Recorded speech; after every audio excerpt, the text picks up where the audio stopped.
Coach Terry Schroeder has just led the United States to an Olympic silver medal. Coach Schroeder, welcome back.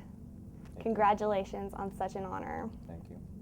Now, you are known for taking a team that was in really a tough spot and turning them into something incredible. Can you talk a little bit about your approach and some of the things that you did to meld this team together?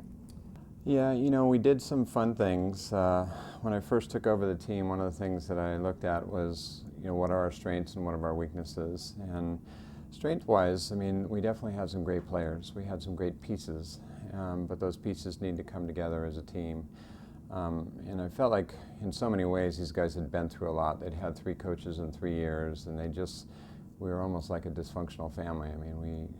There wasn't a lot of trust, there wasn't a lot of respect for the coaches, for anybody. So we tried to start off just with some basic things. When I first took over, it was 3 weeks before the Pan Am Games, and we went to Washington, D.C. for the outfitting before the Pan Am Games. I took the guys to the monuments, and we went and sat on the steps of the Lincoln Monument, and I just talked to them about what it meant to be an American, and I said, look out here, look at all these people. I said, what do you think they're coming here for? They're coming here to find out more about why this country is so great, what we've been through in our history, and what freedom really means, and how blessed we are to live in this country. So just tried to instill a little bit of the American spirit in them, and I think that was a good start for them. Definitely. And how does something like that translate to the way they perform in the pool?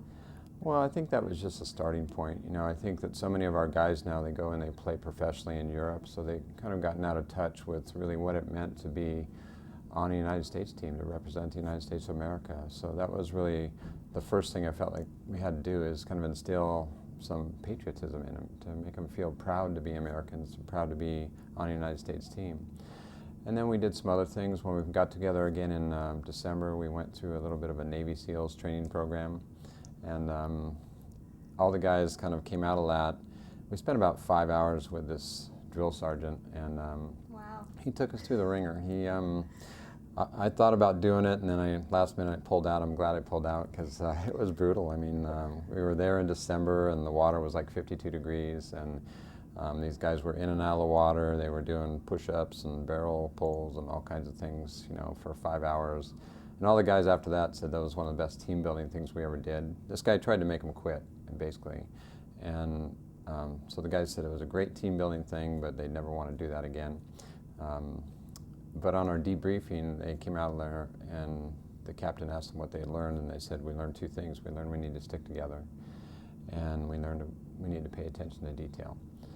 And as we went through the year, I constantly reminded them of those 2 things, that we need to stick together and we need to pay attention to detail. And even up until the semifinal game, that was kind of the theme in our meeting. So we just kind of stuck with those things. We did some other team building things. We went to Colorado Springs in June once the team was picked, and we went whitewater rafting, and we stayed up in some teepees, and kind of had a little powwow around the fireplace. And I think that was the point where I really felt like we were a team. We spent about 2.5 hours just around this fireplace talking, and it was wonderful just to hear the guys talk about what this journey had meant up to that point, and how far they had come, and how much they respected each other, and how much they trusted each other. And I kind of knew at that point that we had a chance to do something pretty special. Your team performed so well time after time with such a never say die attitude.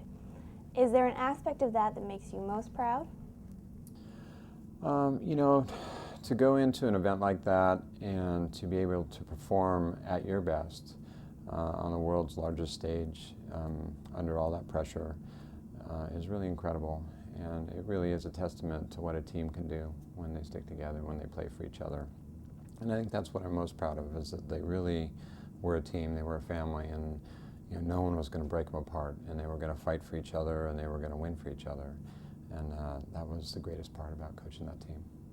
A lot of your players talk about how much it means to them that you came and took this on, and the way that you've led them to be better players, to be a better team. What does that mean to you? Well, obviously it means a lot. It's very fulfilling to just be a part of that. I stood back and watched those guys get their medal, and I felt like a proud parent. I felt like these guys had really accomplished something amazing. So just for me to be a part of it, I mean, there's a lot of things that went right. I feel like in a lot of ways I stepped in at a point where these guys were so hungry and they were so ready to change and to become a team that there was a lot of circumstances that kind of helped me to do what we were able to accomplish. I mean, we had a great staff.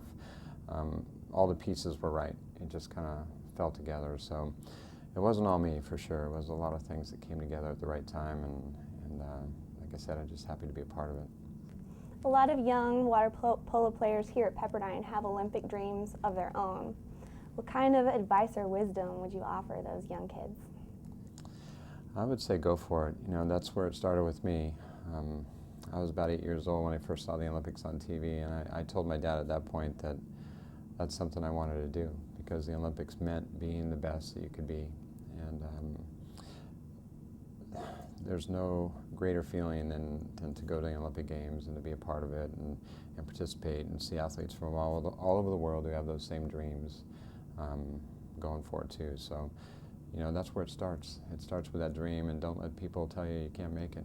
You got to believe, and you got to keep believing, and you're going to be knocked down sometimes, but you got to get back up and keep working for it. What was it like for you today to be welcomed back to Pepperdine? It was a great feeling. Pepperdine's been a huge part of my athletic career. It's been a home away from home. Guys like Dr. White, who was one of my heroes when I was here and helped bring the Olympics here in 1984 with the water polo competition being here. He was almost like a second father to me. So this is a special place for me. It's kind of my home away from home. So to come back here and feel that warmth from the students, and a lot of the water polo players come up to me and say, hey, you're going to be able to come out and help us out a little bit this year, and it's great. It's a great place, and Pepperdine's special.